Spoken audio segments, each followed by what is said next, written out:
I think I saw the hidden gem of the summer. Let's talk about skincare. Now you probably haven't heard of this movie because I certainly did not. I have not seen a single trailer.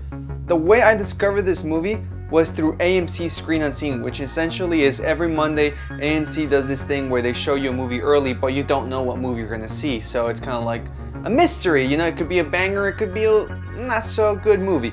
And I was blessed with an incredible movie. So the movie stars Elizabeth Banks, who is essentially a makeup artist, a skincare legend in Hollywood. Every single celebrity goes to her to look their best. And now she wants to take the next step in her journey, which is having her own retail line of beauty products. And then just as she's getting ready to finally launch her line of products, a rival beauty and skincare business opens up across from her, which creates this dangerous rivalry between the two.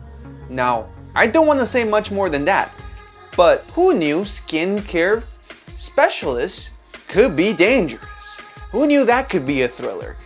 And they do it in such a great way that it keeps you hooked to your seat throughout the whole movie. I loved the movie a lot. It surprised me. There were times where I knew where the movie was going and then it hit me with a curveball. I love movies that do that. The story is super simple. Again, it's a rivalry between these two skincare businesses that are next to each other, and Elizabeth Banks' character is trying to deal with the rivalry while at the same time trying to prepare to launch her own line of skincare products. They did such a great job, and a lot of it has to do with the pacing, the acting, cinematography, and the music.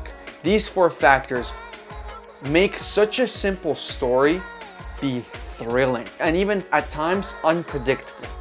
It's a very original story that, yes, again, like it does have some similarities to Prestige in the manner of something you never thought could be dangerous is dangerous. I love when you have something that you never think about and turn it into a thriller. I think that's what makes a good thriller, because you're so unfamiliarized yet familiarized with the industry that you don't know what things are normal, and when things that you think are normal don't appear normal, you're at the edge of your seat.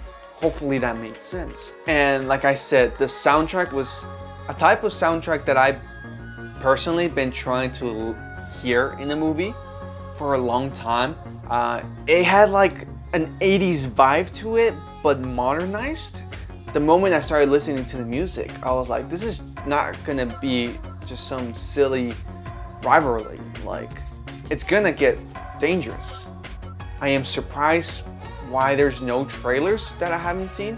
Maybe they're only showing the trailers in specific movies that I just haven't gone seen, which is very surprising because I think this is a hidden gem of the summer. And I was checking showtimes as to when it's actually going to come out, and I believe it's coming out this Friday. And at least where I live, the closest showing is all the way downtown in Atlanta, which is crazy because it looks like it's going to have a very, very limited release. So if you do have a chance to see skincare, I highly recommend it. I don't think you'll be disappointed. You get fed this great thriller that reminds me of the aesthetic of Drive and Nightcrawler. Not to say that they're the same stories, they're three different stories, but the aesthetic of LA there is the same. It's almost like they're in the same universe, and I miss that type of aesthetic. I feel like we need to go back to that LA aesthetic that those movies showcased, because it just looks beautiful on screen.